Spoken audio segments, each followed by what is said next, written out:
A Touch of Hart, Episode 1, Introducing Hart. So, my dog Hart ran into the room, dropped his ball, and said, "I heard you talking on the phone." I'm thinking, Hart dropped his ball for that? He hears me on the phone all the time, and that doesn't make him give up his ball. Trying to figure out what Hart was up to now, I said, "I was talking to Mr. Surratt of the Blind Welfare Association about the importance of reading and their library, and..." Hart interrupted me to say, "Call him back and tell him I am a handsome and smart Belgian Malinois with great ears that stand straight up, and I want to join the Blind Welfare Association." I didn't know what to say. Hart, impatient as ever, said, "You're taking a long time to think about what I just told you." "Because, Hart, that association is for people, not dogs." Hart wasn't taking no for an answer. He said, "I want to belong. I'm blind, so I qualify." I thought long and hard and said, "How do I tell them you asked me to join? I mean, what will people think if I say you talked to me, Hart?" "Oh, you disappoint me," said Hart. "You read. I hear you talking about books. So you must know animals tell stories. Surely you know about Aesop, the slave from ancient Greece, and his fables. Animals talked in those stories." "That's a good point, Hart." "And we live in Trinidad," said Hart. "Papa Bois and Mama Dlow's country. Duendes, lagahoos, all kind of folk creatures living in the forest talk." "But you know, Hart, there's always some people who don't believe in folklore and fables and talking animals." "Leave them to me," said Hart.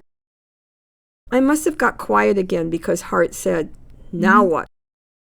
"I'm just wondering what your voice will sound like to other people." "My voice will sound however people imagine it will sound, and it will probably keep changing." "Ah, you have a shape-shifter's voice in a dog's body. Okay, Hart." Hart sighed in a dog kind of way. He said, "I have to explain a lot of things to you today. I'm just wondering why joining the Blind Welfare Association is so important to you, Hart." Hart said, "I miss my work. Before I came to live with you, I belonged to the Trinidad and Tobago Canine Police Section. I was a police dog, a police officer. I belonged to a group.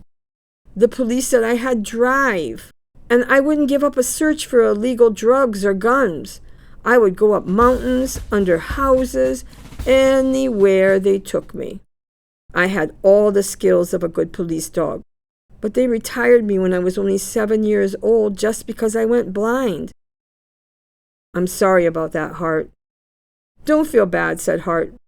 "Everybody has a purpose, and if you lose that feeling of purpose, you have to replace it. I have a plan. Just call them and make sure they know how to spell my name. Hart, like the red deer I was named after." "Okay, Hart." I'm picturing Hart the day I brought him home, left him in the kitchen alone for a few minutes, heard a commotion, and found him walking along the countertop. I thought, "Really, Hart? You jumped up there?" He sniffed everything in sight. Hart was working. Hart wagged his tail now. The Blind Welfare Association will be surprised with what all I have to say.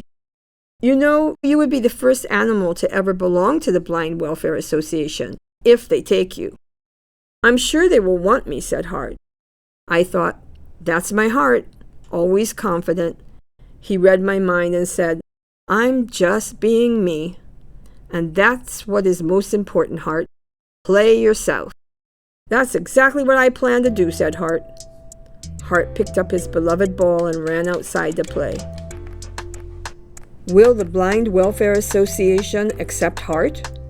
What will Hart do if he's not accepted? Follow Hart's adventures and A Touch of Hart on Spotify and YouTube.